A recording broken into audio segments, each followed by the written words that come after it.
తగలబెట్టండి sir Niranjan గారు. ఏదైతే భయపడ్డామో అదే నిజమైంది.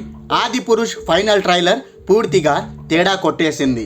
నిజానికి టీజర్కి తారాస్థాయిలో విమర్శలు వచ్చినప్పుడు మధ్యలో గ్రాఫిక్స్కి మెరుగులు దిద్దేందుకు డైరెక్టర్ ఓం రౌత్ ఎక్స్ట్రా టైం తీసుకున్నాడు. అందుకు మరో 200 కోట్లు ఎక్కువగా ఖర్చు పెట్టడం, ట్రైలర్ని అద్భుతంగా కట్ చేయడం చూసి గ్రాఫిక్స్ విషయంలో చాలానే జాగ్రత్తలు తీసుకొని ఉండొచ్చని అంతా భావించారు.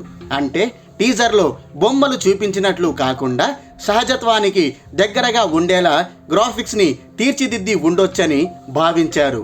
ఈ మధ్యకాలంలో మన ఇండియన్ సినిమాల్లో తక్కువ బడ్జెట్లోనే ఉన్నతమైన గ్రాఫిక్స్ని అందిస్తున్నారు కాబట్టి అలాంటిదే ఈ ఆదిపురుష్ మేకర్స్ అద్భుతమైన అవుట్పుట్తో తిరిగి వస్తారని అందరూ ఆశించారు.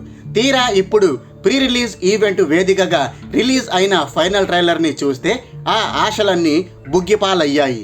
కొన్ని విజువల్స్ అదరహో అనిపించేలా ఉన్నాయి, కానీ ఓవరాల్గా మాత్రం గ్రాఫిక్స్ బెడిసి కొట్టేసింది. చాలా చోట్ల నాణ్యత లోపించింది, మరీ నాసిరకంగా గ్రాఫిక్స్ అనిపించింది. రాఘవతో కలిసి వానరసేన నడుస్తున్నప్పుడు గూస్ బంప్స్ అయితే వచ్చాయి, కానీ యాక్షన్ సీక్వెన్సుల్లో మాత్రం అదే వానరసేన తేడా కొట్టేసింది. మరీ కార్టూన్స్ లాగా గ్రాఫిక్స్ తేలిపోయింది.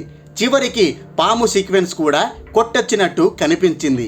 ఈ రోజుల్లో చిన్న సినిమాల్లో కూడా పాముల్ని ఒళ్ళు గగురు పొడిచేలా చూపిస్తున్నారు, కానీ ఇందులో ఆ పాము సీక్వెన్స్ చూస్తుంటే అలాంటి ఫీలింగ్ కాదు కదా. దీనికన్నా రబ్బరు బొమ్మనే బాగుందనే భావన కలుగుతుంది.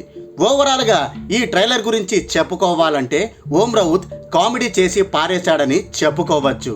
అఫ్ కోర్స్ మోషన్ పిక్చర్ అనేది చాలా కష్టంతో కూడుకున్న పని. గ్రాఫిక్స్పై ఎంతో కసరత్తు చేయాల్సి ఉంటుంది.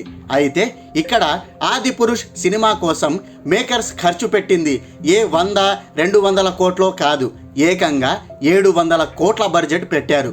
సరే, అందులో నుంచి 200 కోట్లు రెమ్యునరేషన్ కోసం తీసేసిన మిగతా 500 కోట్లు మాత్రం ప్రొడక్షన్స్కే ఖర్చు పెట్టారు.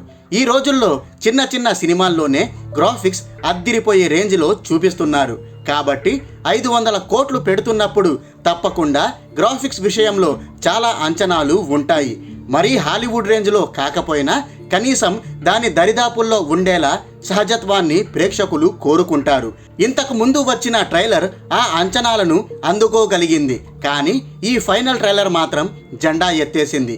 గ్రాఫిక్స్ పార్ట్ అనేది ఎక్కడ ఎగ్జైటింగ్గా అనిపించలేదు.